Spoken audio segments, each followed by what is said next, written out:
Welcome to our Friday vlog. Welcome. And today we're going to be talking about how to support yourself if your partner is struggling with a low mood. And we're probably going to start off with what not to do based on learning, experiential learning, wouldn't you say? What shouldn't you do? Yes. Ah. The not to do list first. Yes, okay. You're going to kick that off? No, I was thinking you were going to kick that off. Oh, really? I thought, well, I was the one that in the past really struggled with low mood. I would get very negative in my thinking. I would cry a lot. The glass would be half empty. I would, I don't know what else. Those are my main symptoms. That was enough to have to contend with, let me tell you that. So I was struggling, but not only was I struggling, you were also struggling.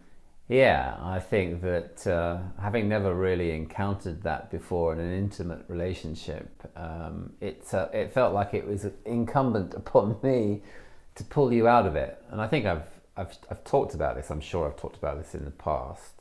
But I think ultimately it was purely although I'm ashamed to say this, on one level it was a kind of a selfish act, because I couldn't really tolerate being with someone who was in such a low mood. It seemed so out of sorts. So it just was not very comfortable to be in the presence of someone in that state of mind. So I think I was trying to do everything in my power to feel like what could pull you out of that state of mind. And you didn't understand. It seemed to me that you didn't understand that I wasn't doing it on purpose. It was almost like you felt like I was willfully in a low mood. Well, I just couldn't get to first base with the fact that you would never really tell me what's going on. And I think that I would press and press and press to get you to tell me what's going on. And then would ultimately feel very frustrated. And in my efforts to try and pull you out of that state of mind, I would also try and guess what's going on and be so wide of the mark. And then ultimately what that would distill itself down to, in me trying to guess what's going on, I would tell myself it has to be me. Oh. By virtue of the fact that she's not telling me what's going on, it has to be me. So I then would take it really personally. Then I would get defensive, and then I'd get angry. And that was just basically, that was the trajectory of you being in a low mood like that. And what was worse about that is ultimately I was just making a bad situation worse. I was pressing and pressing and pressing because I couldn't tolerate your state of mind. And in that press, ultimately it led me to this place where I was taking it personally. So my state of mind completely tanked. Yeah. And I think part of the reason that I didn't tell you what was going on is that I didn't even know why I was in a low mood. Yeah. Like I couldn't explain it. Quite often I don't think we do know why we're in a low mood. That's right. And then the ego, I think, goes looking for a fall guy. I mean, I guess at that point you're like, yeah, there's no fall guy I don't even know. I'm just going to be in a low mood. And in a sense, I guess that was quite healthy. At least you weren't trying to figure out why I'm in a low mood. I was doing that for you and getting myself into a low mood in the process. It's almost like a sort of virus, isn't it? It sort of like infects everybody and all concerned. And really, the learning for me, and certainly the way I see things now, that is not my job. My job is not to pull you out of a low mood. My job is really, I don't have a job, which is awesome. It's actually quite a relief that I don't have to have that responsibility. I can certainly have compassion for the fact that you're suffering, but there's no role for me to play here other than that. And the more that I try and interfere with that experience that you're having, it just gets me swept up in it as well. Yeah. And actually doesn't serve you. No, nobody wins in Nobody that situation. wins. And so in terms of navigating having a partner in a low mood, I think that's one of the first things to remember is that their mood is going to shift and change, and it's not your job to try and change it or fix it for them.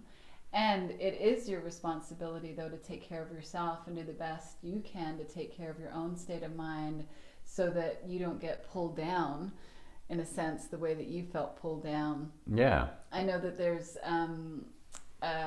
a rule, I guess, for lifeguards if they're rescuing someone who's drowning in the ocean, that they're not supposed to swim directly up to the person who's drowning, because the person who's drowning is going to pull them down, and they're actually supposed to swim like 6 feet out from them and then dive under the water and grab them by the feet and pull them.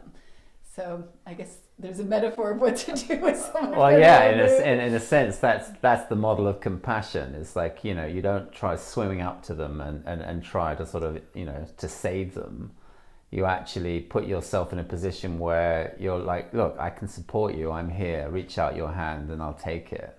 I'm always here to support you, but you know, you've got to figure this out. You're gonna figure this out on your own, in a sense. Yeah. And this also really helps the person in a low mood, because I know when I was feeling incredibly low, on top of me not even understanding what was going on with me, why I felt so low, then I would be worrying about your upset and your reactivity in the face of all of it, and that would just add on to my it's just thinking. stirring the pot, isn't it? Yes.